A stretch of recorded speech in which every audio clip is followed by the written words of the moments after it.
माधवा कुंज बिहारी जय गोपी जन वल्लभा गिरिवरधारी जय गोपी जन वल्लभा गिरिवरधारी यशोदनंदन ब्रज जन नंदन यशोदनंदन ब्रज जन रंजन यमुनतीरा वनचारी यमुनतीरा वनचारी जय सात Madhava Kunj Bihari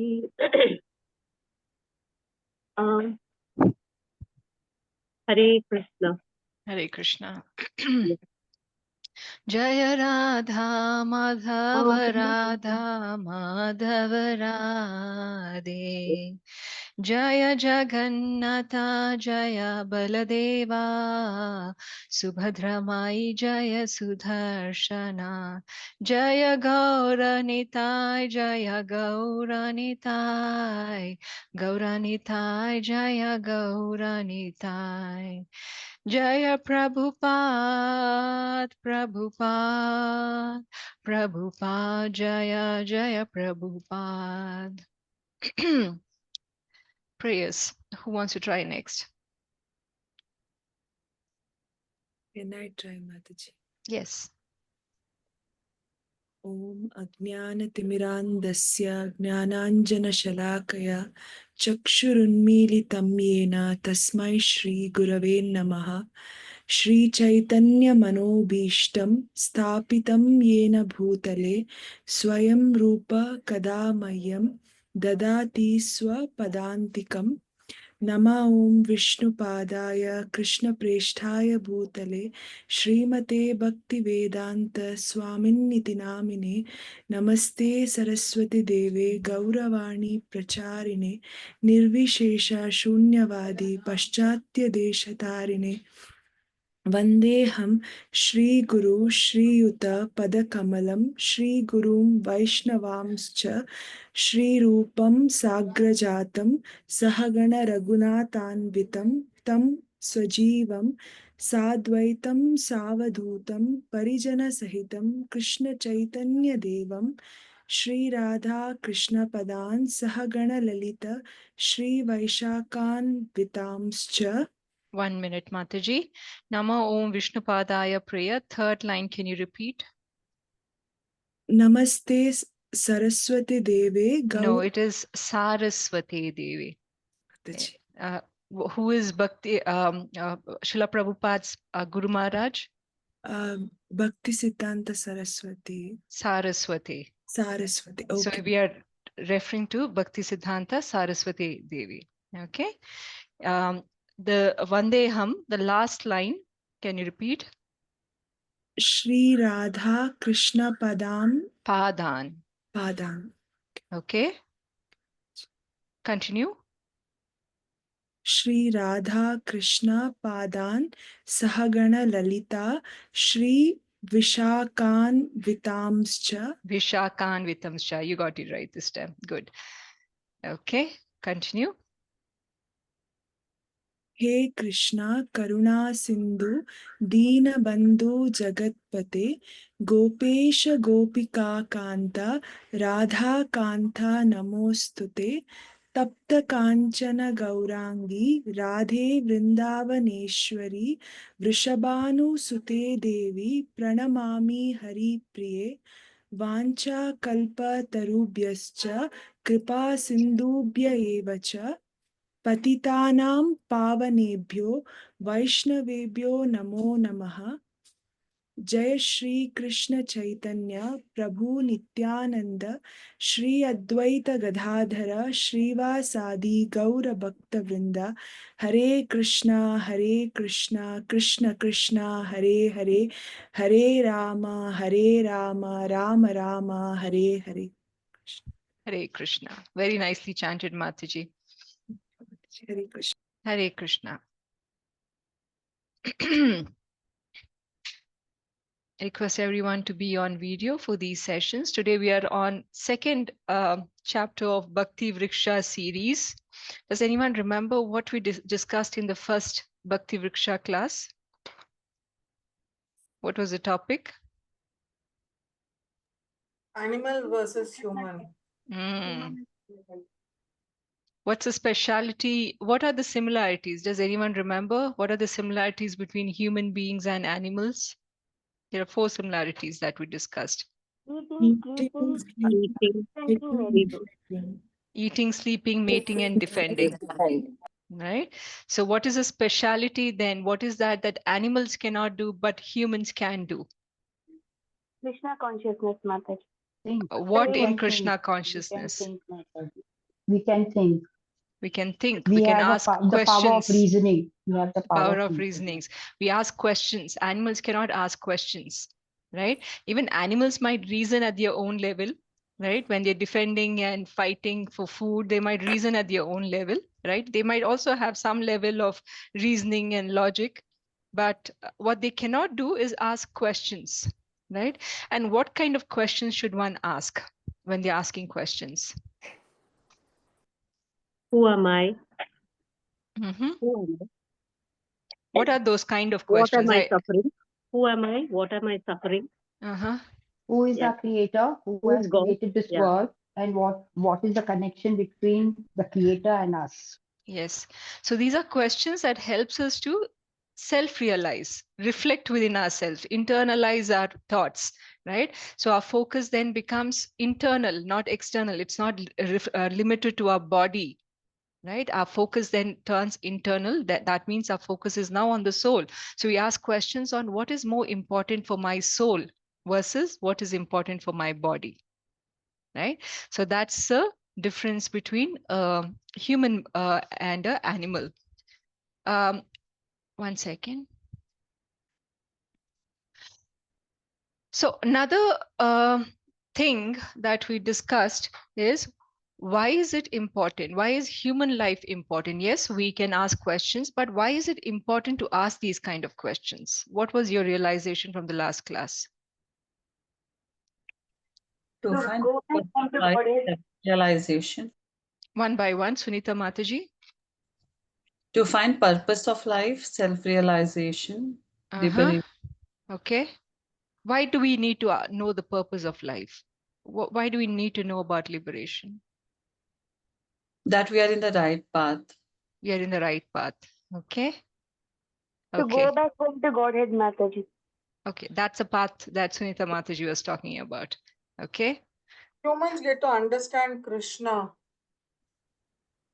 whereas animals don't get to chant his name or. You're getting warmer. You're getting warmer, Mataji. Yeah. Right. Go on. Get chant his name and relive his pastimes and everything. So that animals cannot do. Yes. So out of the billions of jivas in this earth, only in this human life you get the opportunity to even get to understand Krishna, right? So even within those human beings, there are so many varieties of human beings with their different perception of what is my belief, what is my belief system versus what is yours, that because of all these conflicting thought processes, even within these few who actually think of Krishna, very few actually get to realize what is Krishna. And in the few who actually realize Krishna, very few actually get to know Krishna in absolute manner. So the human life is our only opportunity then to know Krishna perfectly, or advance in Krishna consciousness. So anyone who is missing out on this opportunity because of whatever reasons, whatever the material reasons we might cite, that I'm not willing to start chanting yet because I'm so busy in my life, I am too young to be chanting so early or focusing on Lord, whatever the reasons we give, we are fool number ones if we are missing out on that opportunity to start early on in life. Okay, so human life is important, and every minute of our existence in our human body should be used for only one objective. How do I serve Krishna? Whether we go back to Krishna, whether we get moksha in this life or not, that is irrelevant, right? Our only purpose is to serve Krishna. As a side effect of serving Krishna, then other things might happen. We might go get moksha, go back to Goloka, all our sins might be dissolved, but that's not our purpose for serving Krishna. Our purpose for serving Krishna is because that's the only thing a human being should do. Okay, so the topic today, before I get to the topic, my follow-up question based on this will be in follow-up to what we discussed in the last topic. So let's say you have a question, okay? Who do you ask this? Where do you get your answers from? Google. Spiritual Google. master. Guru. Guru, okay. Google Guru, okay. Spiritual master. Spiritual master, okay. Parents. Parents, correct. Teachers, From your elders, scriptures, that Mataji. means Elders, yes. So these are the different teachers. ways we get our answers. You can also get answers from self-evaluating the situation. You can internalize the question, ask questions, and see, is this important, not important? Get the answers that way, right? Clarify your doubts. Or others, like you said, we can get it from books. We can get it from people who are, well-versed in those topics. Like, for example, if you have a mathematical question, who will you go to? Right? You'll go to a person who's good in the subject, like mathematics. Could be a mathematics teacher or a mathematician. So it depends on how deep you want to understand the topic. So depending on that, you may approach different people, right? Similarly, if you have a question on cooking, let's say, then maybe you'll approach someone who's good at cooking. Could be a chef or could be a mother, right? So this way, who should we approach then when we have spiritual questions? Our guru or the Spiritual spiritual master. books Spiritual like master, Gita. spiritual books, Scriptures. Right? scriptures. But in India, if you look at it, we have a very special phenomena going on, especially when it comes to God, dharma, religion. Everyone thinks they know everything, right? They don't want to consult everything. Everyone just researches of Google, or they'll ask their very favorite uncle or auntie who has never read or met a spiritual teacher. They'll ask these questions from them and try to get the answers, right? So ultimately, it looks like in India, especially, because we have taken these subjects of spiritual realization, God, so lightly, and it feels like it's like an everyday thing that happens in our life. We have taken these topics very lightly. So everyone seems to have an opinion, but ultimately, whose opinion is really correct, right? What are these opinions made of? Where are these opinions coming from? And how do we know that this opinion that we have is that a right conclusion versus is it a unreliable conclusion, right? Now, all these topics, where should we ask questions? Who should we ask questions, especially the spiritual topics? And what kind of conclusions should we come to? And how do we understand if these conclusions are correct or not? This is the topic for today's discussion. So the topic that we have today is sources of knowledge. Okay. So when you have a spiritual question, especially, or even material questions, let's say, where should we look to get these answers, right? What are the kind of questions in a day-to-day life that you come across? It could be material questions or spiritual questions, whatever it is. Can you give me some examples of things that bother you constantly in the back of your mind?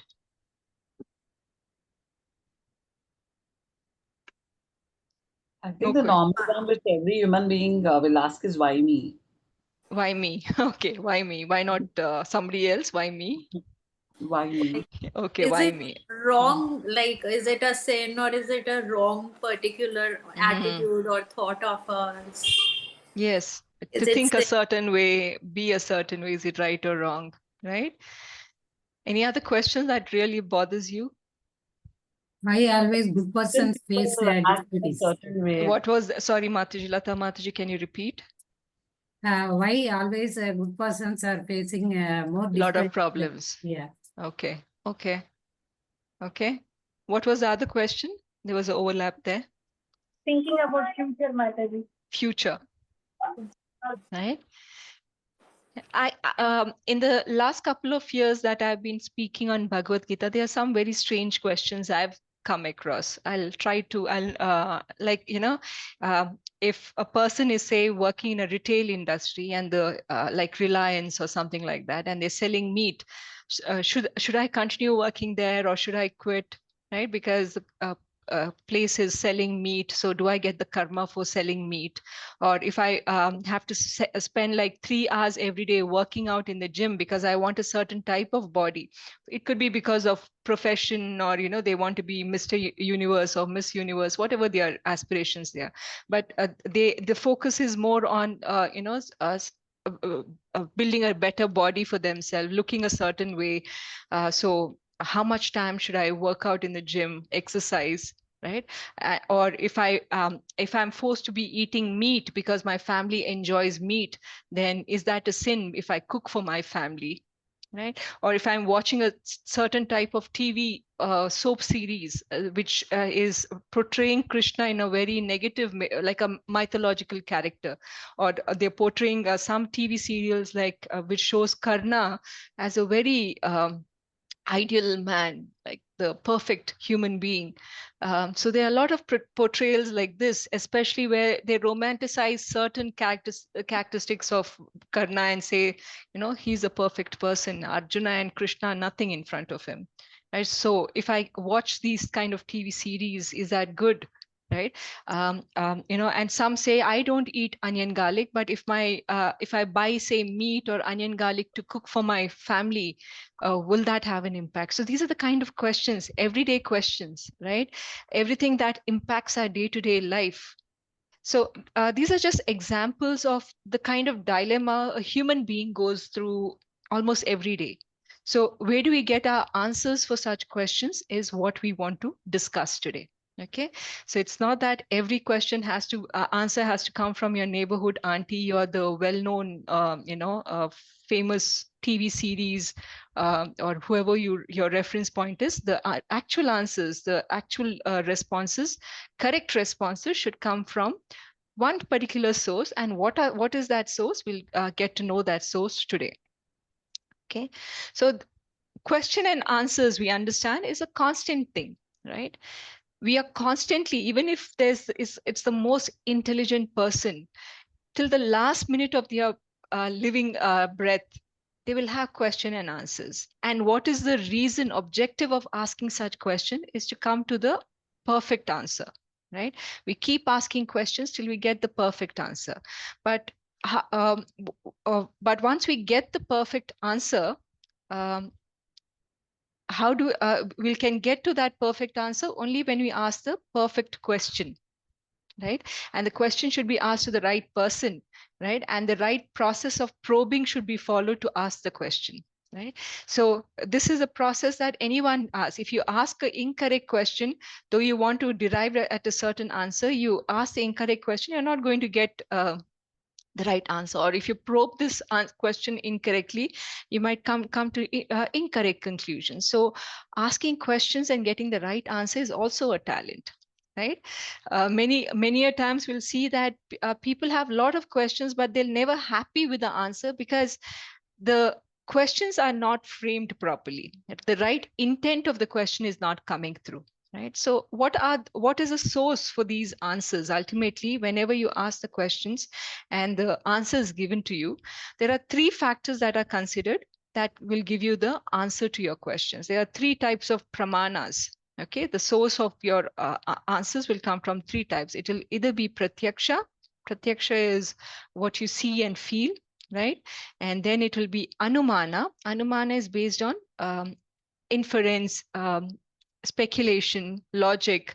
And then the final type of answer will come based on shabda. Now, what is each of this? We'll get to know now. Okay, pratyaksha, anumana, and shabda. These are the three types source of answers that we get sources from which we get our answers to our different questions. Now, pratyaksha then, where its answers are coming from what we see and feel.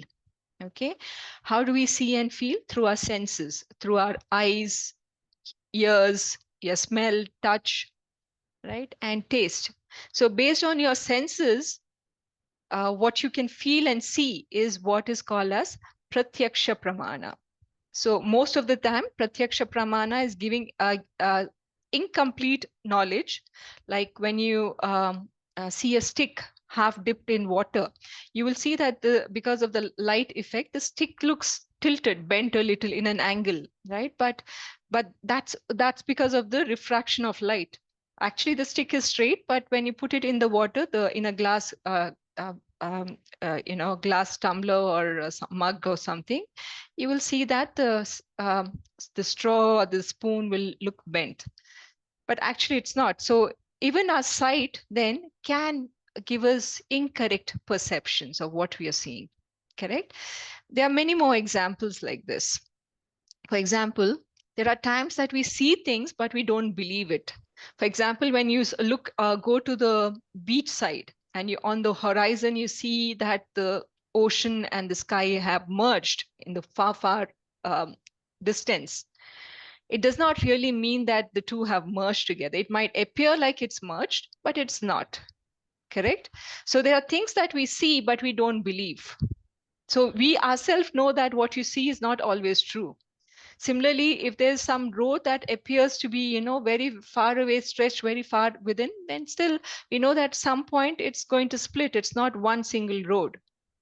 Similarly, when we see things through some kind of lenses like, convex or concave lenses, sometimes things appear smaller, bigger, but we know that what we are seeing is not ultimately the truth. Sometimes when you look at the sun, you see that sun looks so small, it's right there, or the moon, it's right there. If you take a plane and just fly away in straight one direction, a few hours, maybe we'll reach the sun. But we also know that that's not the truth. So we see certain things, our eyes perceive it some way, our senses perceive it certain way, but it's not always the truth. So what we see, there are things that we don't believe. So in some way, we already have evidence that our senses are not always giving us perfect answers. And then there are things that we believe, but we don't see. Right? Like the concept of non-violence movement that Gandhiji started, we still believe in that, but Gandhiji is not here anymore, but we still believe in his ideology. Or we know that every particle is made of atoms, electrons, neutrons, but we don't see these particles, but we know that it is there. Or some big mathematical formulas, we may not understand how this mathematical formula works, but we know it's correct. Right. So similarly, there are other leaders, especially this is one Tunku Abdul Rahman. He is a freedom struggle. He was part of the freedom struggle of Malaysia in 1950s, and he was the first PM of Malaysia after the independence of Malaysia. So for 2 terms, he continued to be the Prime Minister of Malaysia. But his ideologies are still accepted today in Malaysia. So there are things that we believe, but we don't no longer see, right? So all our belief systems do not have to come from senses, but sometimes what the senses show us is also not absolutely correct. So why is that so? Because our senses have 4 kind of defects. Always, there are 4 kind of defects. What are these defects? We'll get to know about this. So our senses, like I said, is our eyes, nose, tongue, ears, and skin. So when our body is subject to material conditions, our senses are also are defective, right? So pratyaksha means direct evidence. Direct evidence is not a very good source of information or answer, because our senses are got all these 4 kind of defects. Now, what are these 4 kind of defects? We'll get to know that. So these are the 4 kind of defects. So in a conditioned state in this material body, we are always making some kind of mistakes, right? So for example, when we know that something is wrong, we still go and touch it. Like say, you know that the fire will be hot, but we still go and touch it. Or you go to the electric socket and put your hand in. You know that something will happen, bad will happen. You tell a child, no, don't touch it. It'll still touch it, right? So we have a tendency to make mistakes, right? Even when you are doing a general day-to-day work, we have a tendency to make mistakes. So doing mistake is because we don't think clearly. Our mind is not regulated enough to think clearly. So we tend to make mistakes, and we are illusioned. Right? What does illusion mean? It means to say that what we see is not always what it is. Like, for example, if someone asks me, who am I? Right? I'll say I'm Jayanthi. I am this much year old. I am very this educated. I come from this family background. This is my family. I stay here. But that is illusion, because when I say I'm Jayanthi or I am this person, my identity is this, then we already know that we are not this body, right? We are the soul. So this identity that I have, that I belong to this place or this nation, is an illusion. So we are constantly in some kind of illusion to say that this is me and this is how it is. And the third defect that we have is the cheating propensity. Right? We cheat. Prabhupada says that everybody in this material world is cheated or is a cheater. Right? One or the other. So constantly, it could be businessmen, it could be students, or, not that everyone does, but, you can see the propensity there. If someone feels that they're not being watched, they'll cheat. And then there's imperfect senses, right? What does that mean? Like, we have so much confidence in what we see and hear. Like, if someone challenges you to say that, are you sure? Yeah, I saw it myself. It cannot be wrong. So we have so much confidence in our senses. But everything that we see is not really right or perfect. Right? For example, we can see things in a bright room as long as there's light. But what happens when the light is not there? We can't even see our own hand then. So how can our eyes be perfect? Or we can't even see the subtle objects around us. So how can our eyes be perfect, right? Um, uh, this is further explained over here. When we look at light in the whole wavelength of spectrum of wavelength, there's only a small range of wavelength that we can actually see. Right? You can see there's a whole range over here, but what we actually see is this two small wavelength. Right? So within that wavelength, we'll see all these different colors, and we'll see all the objects that come within that wavelength. But there are so many things that we are not seeing. And again, we're seeing things only in 3 dimensions with our current eyes. But there are so many more dimensions. Like when Bhimasena fell into the Nagaloka, he entered into a completely different direction. Right? It's said that ants can see in 4 dimensions. Or certain other creatures, if you look at the corner of our eyes, we can see, I've never tried, I don't want to see. But if you look at the very corner, extend a peripheral vision, then we can see creatures in other dimensions.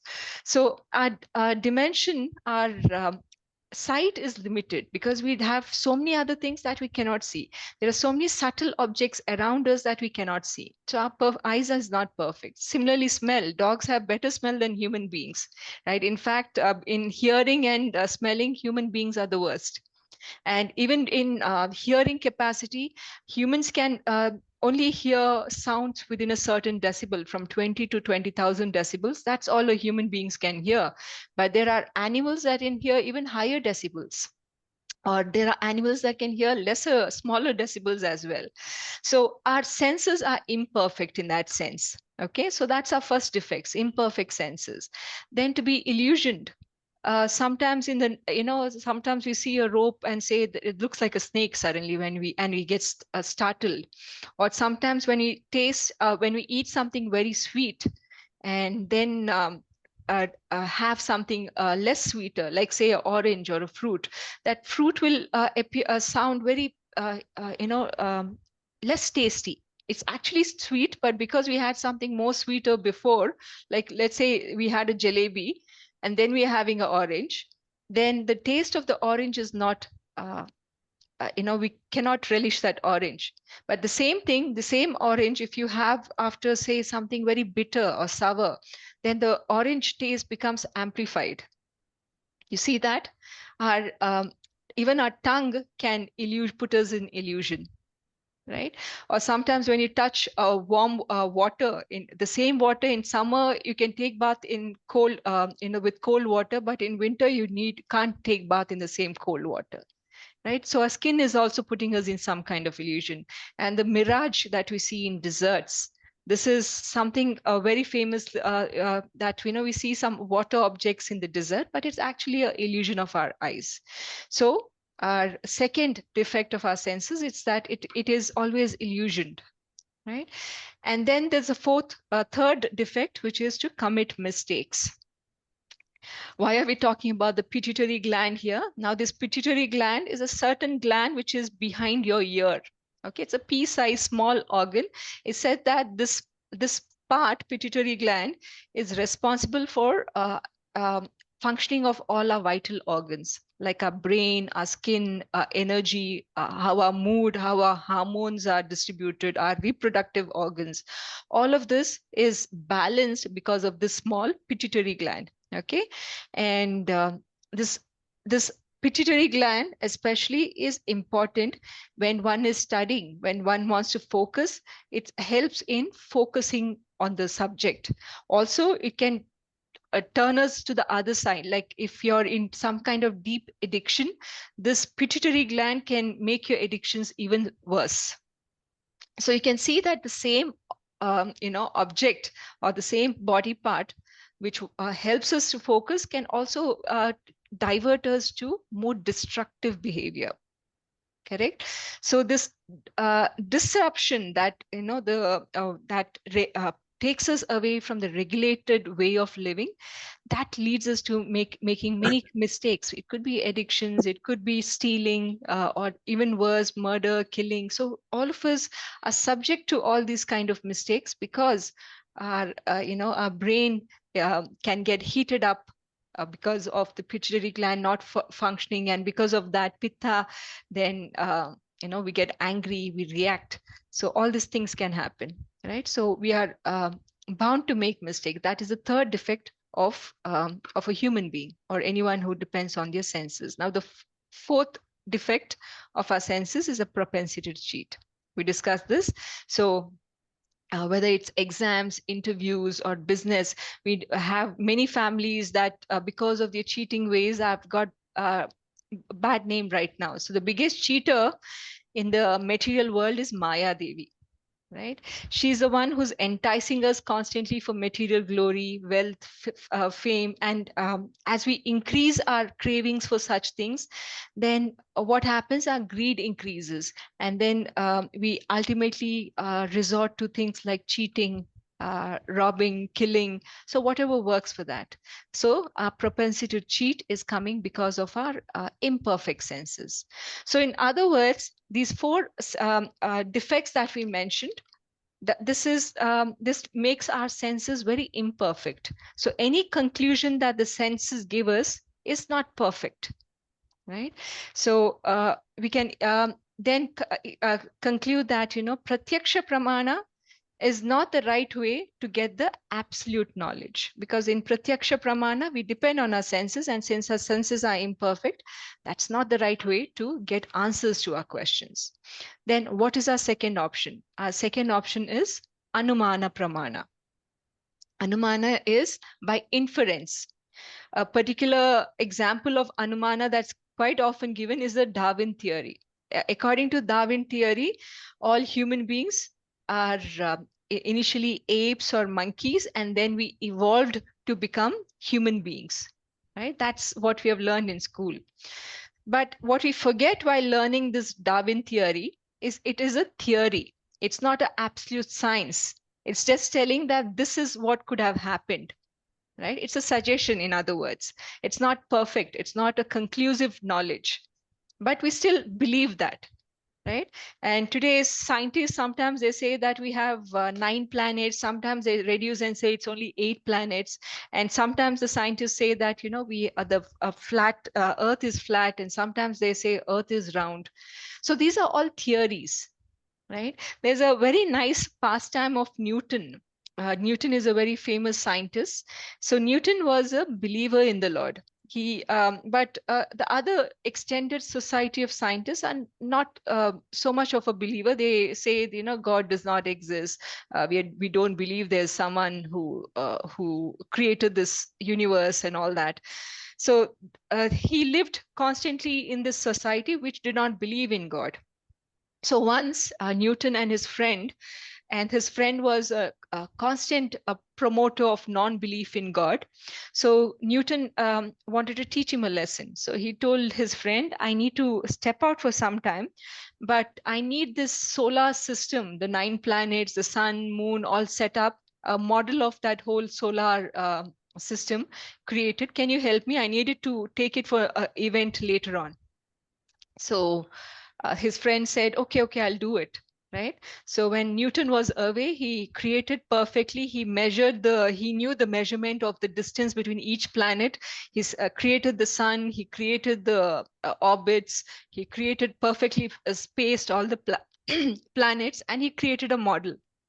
So few hours later, when Newton appeared, he said he saw this model, and he said he started appreciating it. So perfectly done. Everything is properly placed, right? The measurements, everything is done. So it's so wonderful. When I went out, this was not there, but now suddenly it's all appeared. Right. But the friend said, why would you say that it suddenly appeared? It's not so. I created it. I put a lot of effort and created it. So Newton then told him, look at this, you created something small as this, and you're getting offended when I tell you that you didn't create it. It just appeared on its own. But in school, everyone, even the scientists, they promote the Big Bang Theory. Right? What does Big Bang Theory say? That one big explosion, and suddenly after the explosion, all the orbits, all the solar system, everything came on it in its place, and it settled in this perfect setup, and that's what we have still, right? A perfectly set up solar system as a result of an explosion.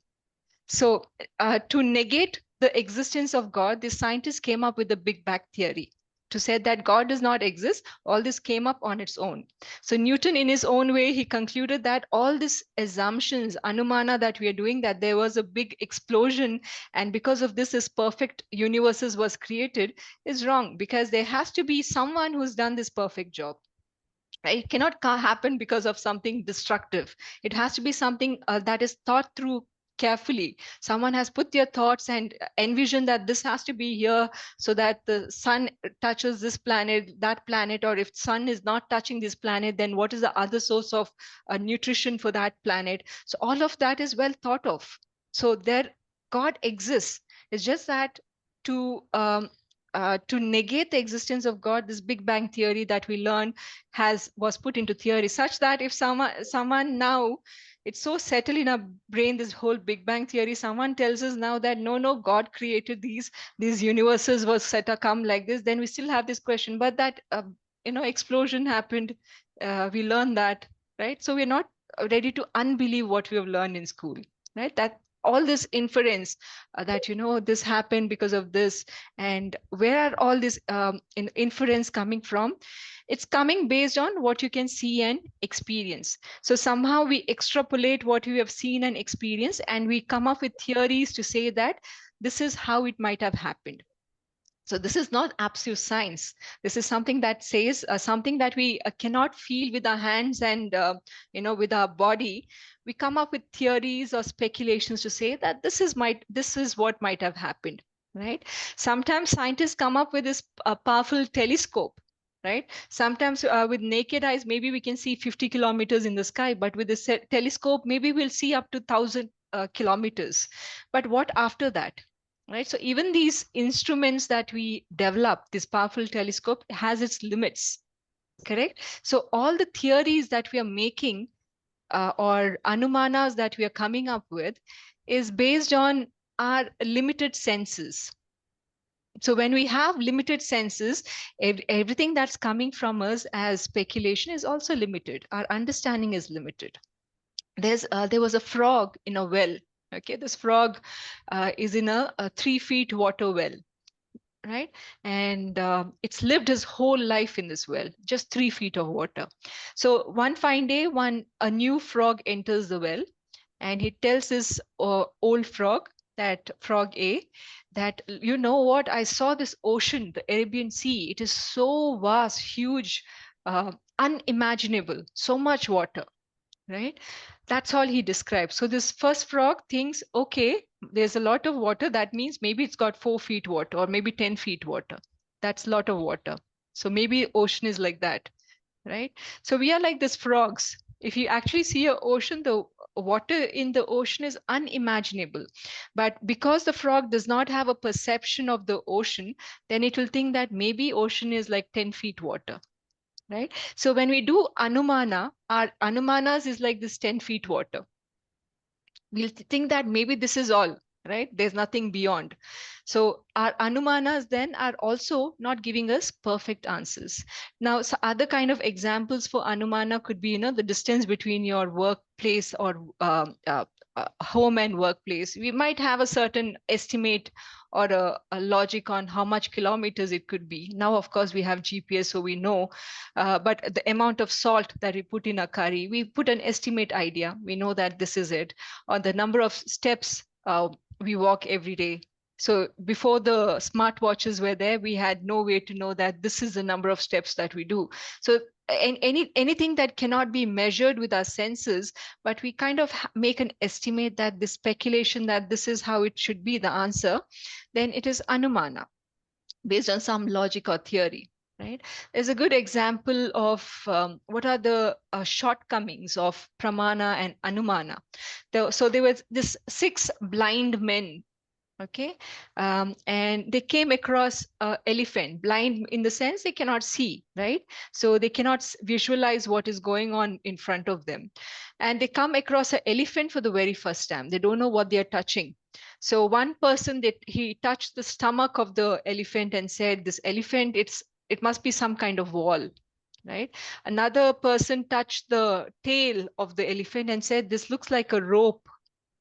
And another one was catching the leg and said, this looks like a trunk of a tree, right?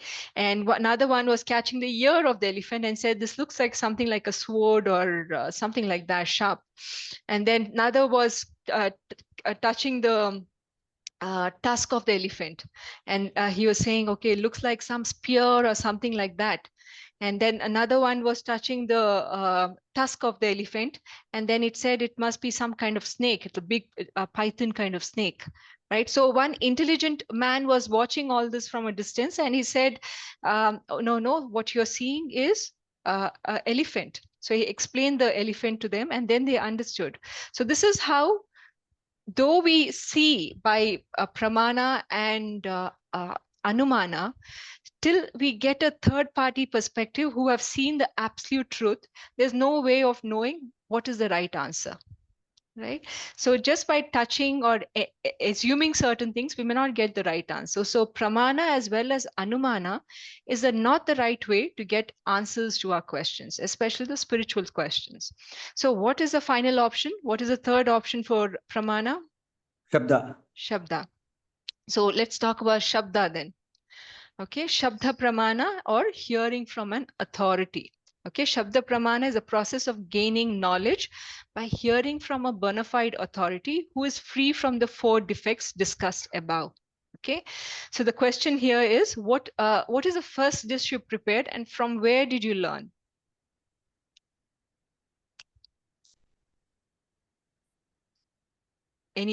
Anybody who's a cook here who cooks every day, what was the first dish that you, and who gave you the recipe? My mom. Mom, okay. My mother. Yeah. Yeah, same here, mom.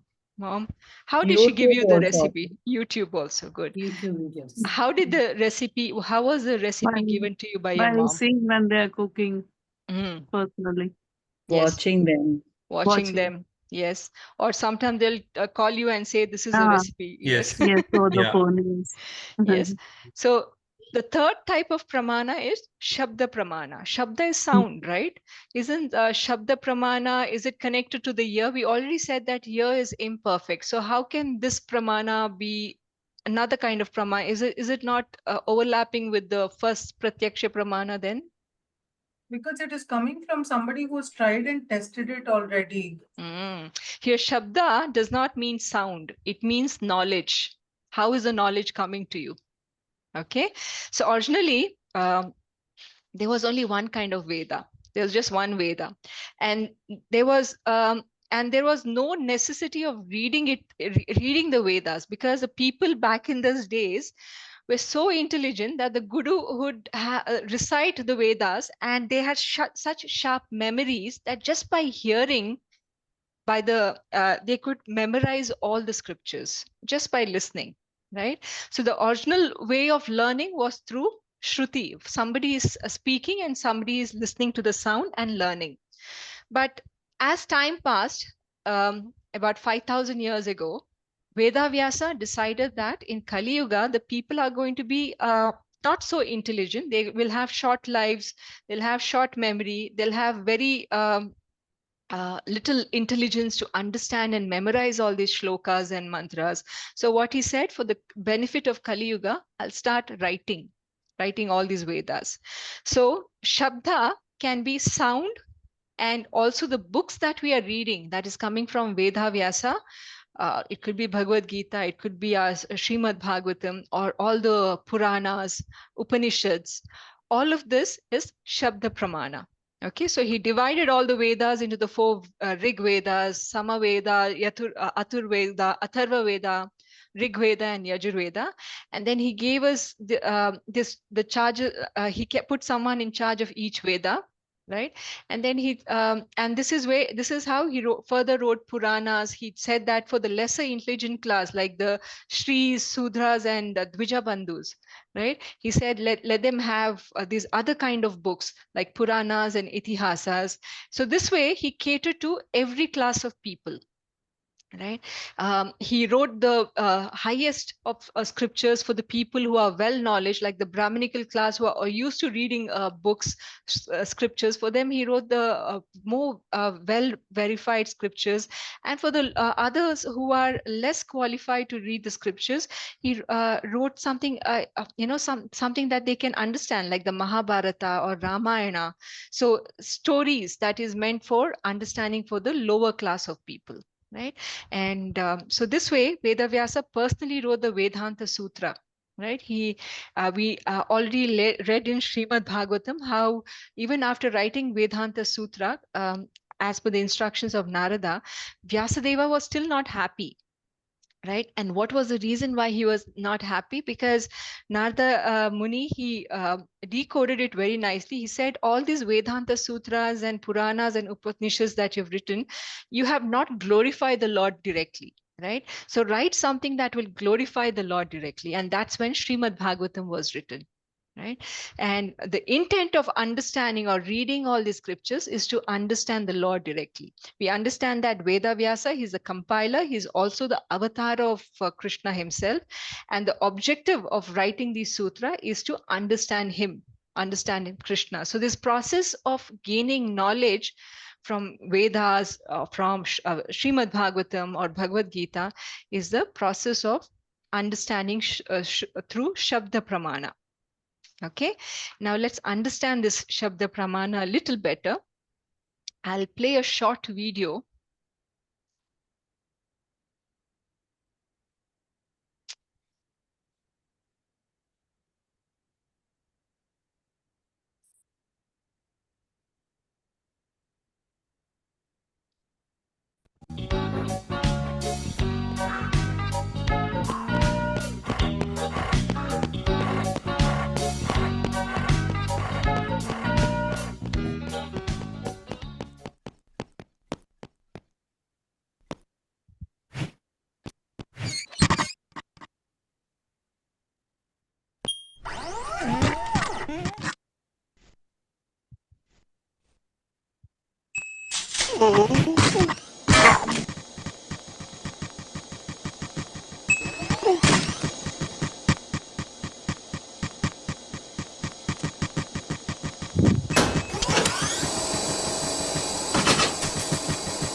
Okay, that was the video. So what do you understand from that video? Did you understand what was going on in that video? Yeah, The when character you did don't not. know how to use any instrument, that's Telescope. how. Telescope is there. Uh, may I? There is a Yes, telescope go and, ahead. This fellow didn't have the manual how to operate it, so he was going awry. Same way we humans, we go out without the manual which Lord Krishna has given in Bhagavad Gita. So that is basically a manual for us how to operate our lives. Yes. If we follow that, we'll be fine. Yes. So like Sonia Mataji explained, anytime we buy a new gadget, it comes with a kind of how-to manual, how to use it, right? And if you follow the manual, you're good. If you don't follow the manual, then it's going to be very dangerous for you, right? So similarly, our manual for our human life are the scriptures written by Veda Vyasa. It could be the Bhagavad Gita, Srimad Bhagavatam. So there might be topics we don't completely understand in these literatures, right? Sometimes somebody once told me in a general conversation that that the reason why Srila Prabhupada did not win a Nobel Prize. This is a very controversial conversation, so listen carefully. So this person came and told that I understand why Srila Prabhupada did not win a Nobel Prize, right? Why? Because Srila Prabhupada makes very controversial statements in his books, like his disposition on women, Shudras, Dvijabandhus. It's not a very popular opinion. Right? Maybe if he had toned down the way in which he wrote his purport, then maybe he would be eligible for a Nobel Prize. Right?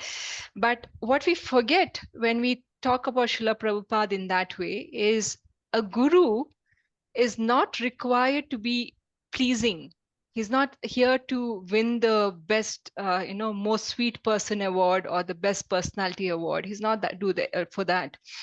What a guru is supposed to do is give us the truth as it is, right? It could be pleasing to our ears, not pleasing to our ears. It may be something very difficult to apply, but he still has to give us the absolute truth without any adulteration of any sort. So that's the position of a guru, right? Now, this guru will give us certain regulations, how to live your life, right? And similarly, sadhus and shastras will give us idea on how to live a human life. So our objective then is like we follow the user manual while operating a TV or a treadmill. We should similarly simply believe the statements and go ahead with that. Not that, this is not easy for us, so I'll not follow it now. But maybe in future, when I have the time, I'm retired, I have more resources in hand, I'll do it all that. No. Our guru, our sadhus and shastras are telling how we should live our life now, today. Right? It's not for some future plan. So if you live your life as per that, as per the manual given by your guru, then we can ensure that no material contamination can touch you. Right? Now, further to that understanding, let's understand, like I said, the guru will give you the ultimate truth, the ultimate knowledge. Now, this knowledge can come from guru, sadhu, or shastras, right? It can come from books. It could come from the mouth of a renowned person or a liberated person. Since all the Vedas and Vedangas are written by Veda Vyasa, he has written these books considering the different level of spiritual realization of each the different classes of people, right? Some are in the level of being completely liberated. They're not affected by material nature. For them, he's written a version of scriptures which is not sugar coated. He'll tell directly that this, you do this, and this is how you get liberated. Like when you read the books of Nectar of Devotion or Nectar of Instructions, there's no sweet coating the philosophy in that. But when you maybe read some other lower levels of book like the Puranas, Shiva Purana, Shakti Purana, or Skanda Purana, here there's a little bit of sugar coating because these Puranas are catering to people who are at the Kanishta Adhikari level of devotees. right? They are not for the higher class of people. They are people who, it's rather than saying, instead of not doing any kind of devotion activities, you can maybe pray to the other demigods, or instead of eating meat without any kind of control, maybe you can do this kind of offering, or you can offer this to this lord at this time of the night, and then you can consume it. So Vedas are constructed such that anyone who's reading these Vedas, though it's catering to a lower class of people and the higher class as well, but it also caters to the lower class of people as well, right? So it's giving you alternatives, like instead of not doing anything, at least do this much, and after you do at least this much, then maybe from this much you'll go a little higher level to do something better, right? So ideally these Vedas and Vedantas are for realizing Krishna, for understanding Krishna, but it caters to all class of people, right? So this Vedas then becomes like a user manual. Right? The Vedas are not compilations for human knowledge. This knowledge is all spiritual knowledge. It's coming from the spiritual world, and it's coming from Lord Krishna himself. So another name for Vedas is Shruti, right? Shruti, because someone is giving this knowledge orally, right? So it's also called as Shruti. So Shruti is considered to be like a mother, right? So if a child wants to know who's my father, one easy way of finding out who's the father is ask the mother directly, right? And the mother will say, here, this person is your father. And you already have your answer directly. And this is the quickest and the surest way to get your answer, correct?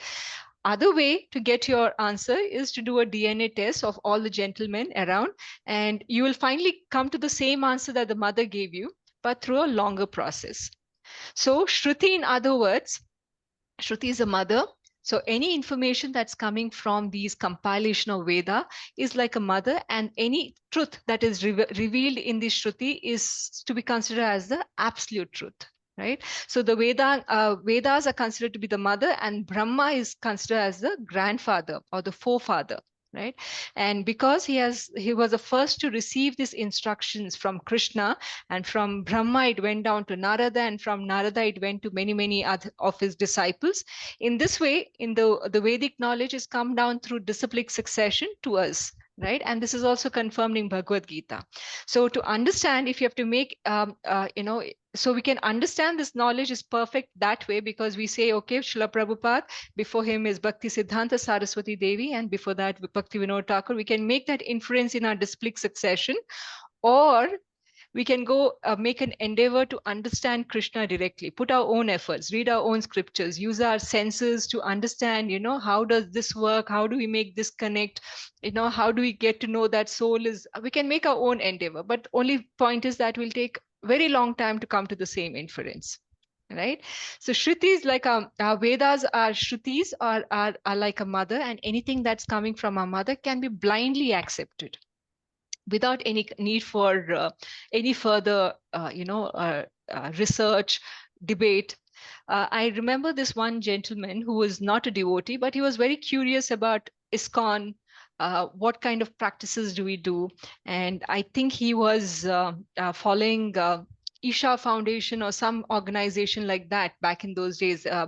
So for him, he really appreciated the meditation process. He came to us saying, for me, it's a very nice realization when I sit and meditate, or I don't talk to people for a month. I control my senses. I'm able to very nicely focus on the Lord. So that way I'm able to remember the Lord. So I asked him, what happens after that 1 month when you have to talk? Then you forget the Lord because you now have to use your senses, right? So cutting down, regulating our senses by restricting our senses is not the right way to understand the Lord. Engaging our senses to understand the Lord, reading about the Lord, singing about the Lord, talking about the Lord, engage your sense constantly. That's a good way to understand the Lord. So your senses, when it's used for the Lord, though it's got its own limitations, but when you're talking in the way that the scriptures have told us, it's not your own mental speculation, but you're talking as per what the Vedas are telling you, then you can understand the spiritual science that the Vedas is talking about. right? In Bhagavad Gita, chapter 15, Sarvasya chaham hridhi sannivishto matha smritir jnanam apoham cha vedescha sarver aham eva vedhyo vedanta krid veda vid eva chaham. I'm seated in everyone's heart, and from me comes remembrance, knowledge, forgetfulness. And by all the Vedas, I'm to be known. I'm to be known. Indeed, I'm the compiler of the Vedanta, and I'm the knower of the Vedas. So the a reason why we have these Vedas and Vedanta is to understand the Lord. There's a pastime of the cobbler and the Brahman. I might have mentioned this a couple of times now, but to just bring the context again. So once Narada was going through some jungle to meet Narayana. And on the way, he met a Brahmana. This Brahmana was, very well practiced in his Brahmanical way. He'll stand the mantras very nicely. He'll do all the practices, Brahmanical practices, very timely. So when he saw Narada crossing, he stopped Narada and he said, "You're going to meet Narayana. Can you ask him when I'll get liberated?" Right? And Narada says, "Oh, okay, sure, I'll ask." And then further, when he goes a little further, there's a cobbler sitting under a tree. And the cobbler is also asking the same question to Narada. Can you ask Narayana when I'll get liberated? So Narada goes and meets Narayana, and he asked this. I met these two gentlemen, a Brahmana. He's very dedicated in his practice. He's practicing very nicely. He asked me to ask you when he'll get liberated. And then there's this cobbler. He's doing his cobbler job with leather and all that. So he's not very dedicated in his spiritual practice. And he also asked the same question, when will I get liberated? And so Vishnu tells him that, tell the cobbler that he'll get liberated in this life itself. While as the Brahmana, he says he has many, many lives before he gets liberated. So tell him that way. Right. So even Narada Muni was very surprised. Why so? Because the Brahmana is actually practicing. He's following all the practices. So why are we not able? Why is he not get liberated versus the cobbler? So Vishnu told him, tell him that when they ask you what Narayana was doing, tell them that I was passing an elephant through the eye of a needle. And look for their reaction. And based on their reaction, you'll understand why the Brahmana has many, many lives, while cobbler will get liberated. So when he was going back now, first thing, he met the Brahmana. And the Brahmana asked, what did the Lord say? Did you ask him about my liberation? What was he doing? Tell me everything. So Narada said, yeah, I met the Lord. The Lord was actually passing an elephant through the eye of a needle. So the Brahmana says, how is that possible? Right? Why are you simply joking, wasting my time? How can an elephant pass through the eye of a needle? What did the Lord say? So he tells Narada understood why the Lord had told as such for the Brahmana. And he told the Brahmana that the Lord said, you'll have many, many lives before you come back to get your liberation. Then he goes to the cobbler. The cobbler also inquires the same way. What happened? Like, what did Narayana say? And he says, the Lord was passing an elephant through the eye of the needle. And the cobbler says, the Lord is very great. He can do anything he wants. But Narada was confused. So you really believe that the Lord was passing the elephant through the eye of the needle? He said, yes, why not? He can do whatever he wants. He's free to do anything. From the small fruit that falls from the tree above, he has created such a big tree. And that tree in turn is giving so much other trees, and is giving residence for so many birds. He's giving shelter to so many birds from the small seed. If he can do that, why can't he pass an elephant through the eye of the needle? He is very powerful, very potent. He can do anything he wants, right? So this was a difference. So in Narada here represents the guru, right? So when a guru says that the Lord is passing something, though materially it might seem like impossible, right? But when a guru says that this is the truth, we should accept it. That's the mood of when we listen to a Shruti, right? When we listen to read the Vedas, when you read we should just believe it. Though we may not understand all of it, maybe eventually when we go to higher planets, we'll have a better perception of, things that we don't understand today. But today, with the limited senses that we have, we may not understand everything. That is still okay. But we should still believe, understanding that I'm not able to believe right now because I have limited sense of perception. Eventually, if the Lord willing, my perceptions improve, I go to a better place or planet next, then I might be able to understand a little better. Right? So that's the mood of a devotee when we are reading the Vedas. Right? Now, is accepting Vedas simply a blind faith? What do you think about it? Is it a blind faith if you simply say, okay, Vedas are saying, so it must be true? Yes. It's a blind faith? Yes. Okay. Everyone agrees? Faith, it's a faith. It's a faith, okay. But faith has to be, blind or with some reason. So what is your reason then? Since it has come from Lord Krishna, No, it is not blind faith, Mataji. It is just that, for example, just like the picture says, do you ask the pilot the license before driving, or why the pilot? Even the auto fellow bus that drivers, autos, us, train. Okay, we don't ask them for licenses. We just trust them. You trust them based on what? Based on the fact that they'll deliver us safely. Yeah. So faith can be two types, right? It could be inductive faith or deductive faith. Deductive is when, many people are saying this is true, we accept that it is true. Right? If many people are saying that this pilot is good because they have his manager has hired him with so much this credibility, we don't have to personally go and check their credibility on how can they fly a flight, right? That's a job of organization that is hired to do this job. So if a set of people have done their due diligence and hired a pilot, we will trust that pilot. Similarly, a doctor, we don't have to go checking the credentials of the doctor when they're doing a surgery. If they are hired by a certain hospital and the whole hospital is saying that this is the best of doctor for this type of surgery, we'll agree, right? Similarly, when we say deductive faith, it means that if many people are saying that, let's say we say a man is mortal. How do we know that a man is mortal? If 20 people tell me today that man is mortal, then we'll agree that man is mortal, right? If somebody or other way of finding out if a man is mortal or immortal is you try to wait for people to die or stab them and see if they are dying or going to be alive, right? That is inductive, where you experiment and figure out the truth, right?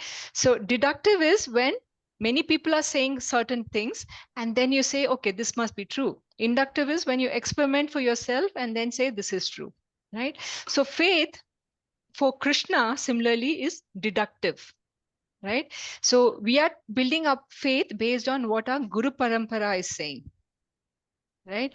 So when our Guru says that Krishna is God, we believe them, right? We don't need to induce a faith based on experimentation or study of all the scriptures and then say Krishna is God, right? We don't need to do that. Now, further to my question, right, is this kind of faith a blind faith or a reasonable faith, right? Now, we can say something is reasonable based on two things.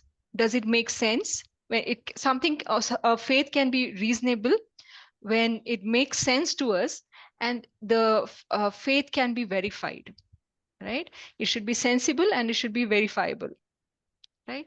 Now, when Vedas has given us many proof so far, at least in Kali Yuga, if you have to look at it, there are many examples or statements in Srimad Bhagavatam or Mahabharata or even Skanda Purana, where with evidence, the Shastras are saying that this event will happen at this time of the year, right? Like, for example, in the first canto of Srimad Bhagavatam, verse 24, it says that in the beginning of Kali Yuga, the Lord will appear as Lord Buddha, the son of Anjana, and in the province of Gaya, such for the purpose of deluding those who are envious of the faithful thesis. right? So in the first canto itself, the incarnation of Buddha and where he'll be born as whose child is very clearly listed, even before Buddha was born, right? So it's giving you clear evidence then that when you read scriptures, it's not based on just blind faith. It's giving you proof as well, because we are seeing everything in the scriptures happening as we talk. If you actually read the 12th canto of Srimad Bhagavatam, even Chanakya Pandit has been, the appearance of Chanakya Pandit has been predicted in 12th canto, first chapter, 11th and 12th verse. Okay, so the 11th verse says, a certain Brahmana, Chanakya, will betray the trust of King Nanda and his 8 sons and will destroy their dynasty. And in their absence, the Mauryas will rule the world as the age of Kali continues. And in verse 12, it says the Brahmanas will enthrone, this Brahmana will enthrone Chandragupta, whose son will be named Varishara, and the son of Varishara will be Ashokavardhana. So such clear evidences that this is saying that in future these things will happen, because remember this was written 5,000 years ago, and it's telling that in Kali Yuga this person who's author of Artha Shastra, Chanakya Pandit, will appear, and these are the things, activities he'll do. He'll guide Chandragupta Maurya, and his sons will be named so and so and so. So all these things are already put as evidence in our Shastras. Now further, Chaitanya Mahaprabhu, in Mahabharata, Madhya Leela, there's a certain verse that predicts that Chaitanya Mahaprabhu will appear in future, right? And this future happened 500 years ago. And similarly in Srimad Bhagavatam, in 11th canto, chapter 5, verse 32, it says that in the age of Kali, intelligent persons performing congregational chanting to worship the incarnation of Godhead, who constantly sing the names of Krishna. Although his complexion is not blackish, he is Krishna himself. He's accompanied by his associates, servants, weapons, and confidential companions. So you can imagine something, the Shastras is giving us clear evidence of everything that will happen in future. So how can we not trust it, right? So this is not blind faith. This is faith based on approved, tested facts. In Canto 3, chapter 31, first verse to verse 21, a very detailed description of childbirth is given. Right from the time the semen enters the womb to everything, it goes from development stages, different stages of growth, and what happens till the 7th month, and when the child gains consciousness, what happens after that. This is a time when there was no sonography or any kind of machines to detect what's going on with the childbirth, right? Still, the Shastras explain very nicely that the child will go through this stages of growth. And at this point, the hands will appear, the leg will appear, the heart will appear, So this kind of descriptions is given very clearly. So we can very nicely say that the faith that we have in the Vedas is not blind faith, is reasonable faith. Right? Do you agree with that? Of course, we can wait for our faith, our trust to be proved based on Veda, but we'll have to wait for many years. Or versus we just say that we understand based on the proof given so far that whatever the Vedas are saying is true. And since the knowledge is coming from our Guru Parampara, then the knowledge is coming from people who have realized the truth, have experienced the truth, and hence it's a complete truth. At least we can go with that understanding. So at least when you're reading the Vedas, we are not in this dilemma of, am I reading, am I wasting time? Why am I spending so much time? No, you should read with complete faith, knowing that there's so many, examples given over here, and so many times the Lord has proved over and over again that whatever is mentioned in the Veda, as mentioned by Vyasadeva, is the absolute truth. It's happened in the past exactly as is mentioned in the Vedas, and even in the future, as mentioned in the Vedas, it's happening even in Kali Yuga. Right? So any knowledge that you get from the Vedas then is the absolute truth and is reasonable truth. It's not a blind faith. Okay. Any questions on that? No, Mataji. Okay. So in this fourth canto, it says, a foolish person who manufactures his own ways and means through mental speculation and does not recognize the authority of the sages who lay down unimpeccable directions is simply unsuccessful again and again in his attempts. Why is this? Because if they don't trust, then they have to put effort from the beginning to figure the truth. Right?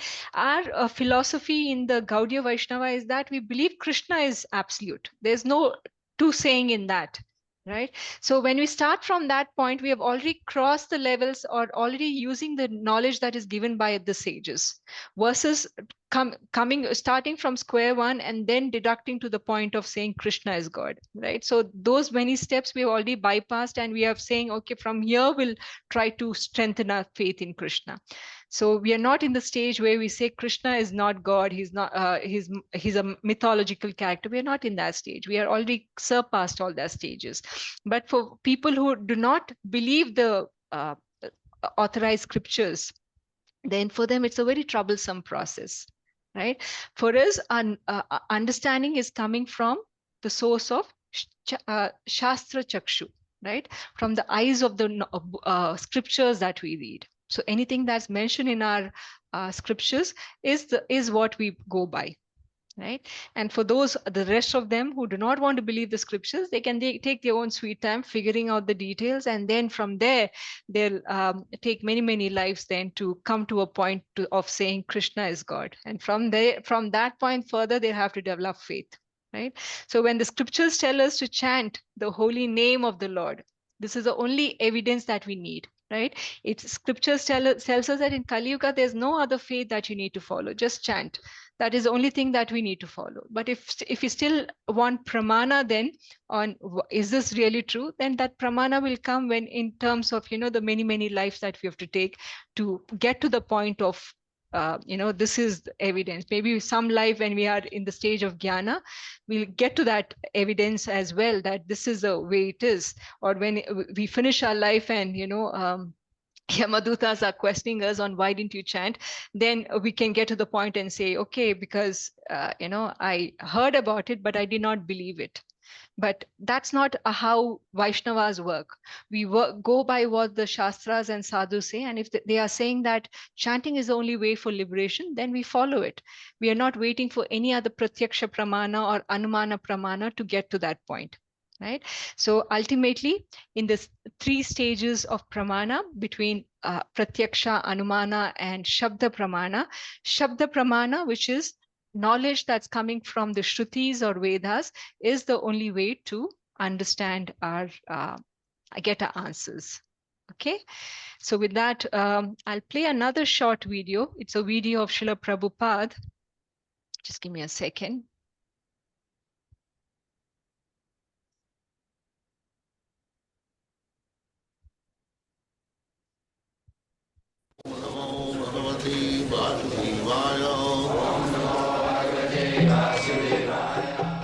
Vandeham Sri Guru Sri Juta Padakamalam. Every one of us, we are imperfect. We are very much proud of our eyes. Can you show me? What qualification your eyes have got that you can see? He does not think that I have no qualification, still I want to see. These eyes are dependent on so many conditions. Now there is electricity, you can see. As soon as there is electricity off, you cannot see. Then what is the value of your eyes? You cannot see what is going on beyond this wall. So don't believe your so-called senses as the source of knowledge. No. The source of knowledge should be by hearing. That is called Shruti. Therefore, Veda's name is Shruti. Shruti Pramana. Shruti Pramana. Just like a child or a boy wants to know who is his father. So what is the evidence? That evidence is Shruti, hearing from the mother. Mother says, he is your father. So he hears, he does not see how he became his father. Because before his body was constructed, the father was there, so how could he see? So by seeing, you cannot ascertain who is your father. You have to hear from the authority. The mother is the authority. Therefore, Shruti Pramana, the evidence is hearing, not by seeing. Seeing our imperfect eyes, there are so many obstacles. So similarly, by direct perception, you cannot have the truth. Direct perception is speculation. Dr. Frog is speculating what is Atlantic Ocean. He is in the well, 3 feet well, and some friend informed me, oh, I have seen vast water. What is that vast water? Atlantic Ocean. How big it is? Very, very big. So the Dr. Frog is thinking, maybe 4 feet. This well is 3 feet, it may be 4 feet, all right, 5 feet. Come on, 10 feet. So in this way speculating, the frog, Dr. Frog will understand Atlantic Ocean or Pacific Ocean. Can you estimate the length and breadth of the Atlantic Pacific Ocean by speculation? So by speculation you cannot have. They are speculating so many years about this universe. How many stars are there, what is the length and breadth, where is the... Nobody knows anything. Even of the material world. And what to speak of the spiritual world. That is beyond, far beyond. Parastasmatu bhavanya bhaktya sanatana, you'll find in the Bhagavad Gita. There is another nature. This nature, what you see, the sky, around dome, that above that there are layers of 5 elements. Again, this is the covering. Just like you have seen the coconut, there is hard covering. And within the covering, there is water. Similarly, within this covering, and outside the covering, there are 5 layers, 1,000 times bigger than the one another. Water layer, air layer, fire layer. So you have to penetrate all these layers, then you will get the spiritual world. All these universes, unlimited number, koti. Jasaprabha prabhavato jagadanna koti. Jagadanna means the universe. Koti. Many millions clustered together. That is material world. And beyond that material world, there is spiritual world, another sky. That is also sky. That is called Parabham. So, by your sense perception, you cannot estimate even what is there in the moon planet or sun planet, this one, within this universe. How you can understand the spiritual world by speculation. This is foolishness. That Shastra says, Achinta khalu jivava natastarki no jujay. Achinta, which is inconceivable, beyond your sense perception.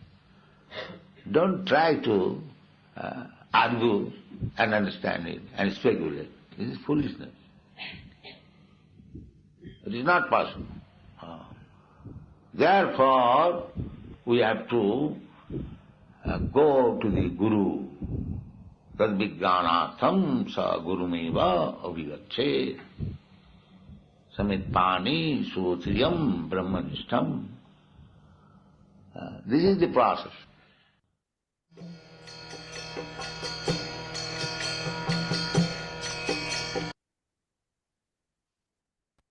Okay. So Truly amazing, Mataji. Our class for today, are there any questions? Mataji, I don't have question for today's class, but yesterday I missed the class because there was no internet in my house till to noon. So I have a question from Bhagavatam. May I ask? We'll pause for that question, but let's finish all questions related to the topic we discussed today.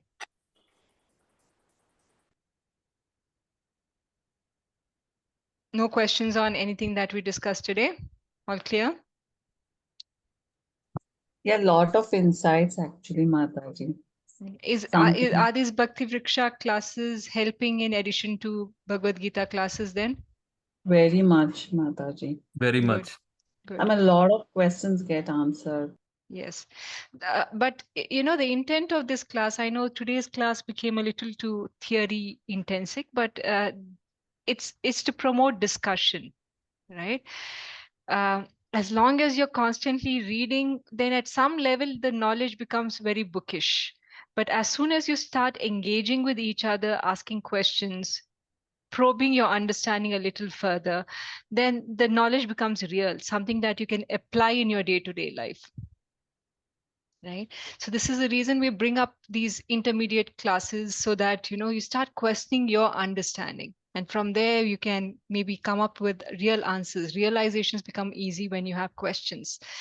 We have focused the last two sessions on Bhakti Vriksha on what kind of questions to ask, who to ask questions, and how to get your answers to those questions. So it's important then, because without questions, you can see how the Bhagavad Gita is not complete. Bhagavad Gita is not Krishna giving some, you know, classroom session for Arjuna, sit in a place with a stick in hand and say, follow this or you're over, right? There's a constant conversation between Arjuna and Krishna. Arjuna is not saying, okay, you have said that, I believe everything is good. He's constantly questioning his understanding. Right? Did I understand this right? But then what about this? What about that people? How to understand this? He's constantly asking these questions. So that's what makes Bhagavad Gita interesting. It's not like 10 commandments, do this or you're, you know, in the doom. Right? This is a question answer series where even Krishna is trying to convince Arjuna. Krishna is never saying if you don't follow, then rather Krishna is saying if you cannot follow the absolute knowledge, which is Krishna Bhakti, then at least try to follow Dhyana Yoga. If Dhyana Yoga is not possible, then at least do Jnana Yoga, right? If Jnana Yoga is not possible, at least do Karma Yoga. Or if that is also not possible, then do some kind of activities like social service, karma kanda activities, even like social service, do NGO activities where there's no God involved, but you're still engaging in some kind of, you know, activities which promote your humility, giving donations. So eventually from that lower stage, maybe you'll come to a stage where you give donations to Krishna. Right? Or you'll come to a stage where, you know, from there you'll think, okay, all my activities so far has been devoid of love for Krishna. Now maybe I will start doing some actions for Krishna, like, you know, participating, volunteering for some activities. So all these things can happen, but Krishna is not giving, you know, this is the absolute knowledge. If you don't follow this, so Krishna is opening each layer of how devotion can be done. It's not one absolute answer. It's for every scale of people, he's given different level of answers. So remember this as you're going through Bhagavad Gita classes. But whatever stage you're in today, don't try to saturate at that stage. Try to evolve from that stage to higher level, right? If you say, I'll do all activities for Krishna, but this is all I can do, I'll do some little morning bhoga offer, I can do flowers, but reading every day not happening. Here so much we spoke about Shruti, the knowledge that is coming to us from the books, but if you're not spending even 15 days every day reading Krishna's book, then we have not had any realizations at all, right? So this evolving in the stages of bhakti is not a very dry manual process. It needs engagement, it needs interactions with the Shastras, and it should happen every day. Only then our Shraddha will increase, right? So if there's no other questions, I'll switch to Sonia Mataji. You can ask a question. I'll stop the recording.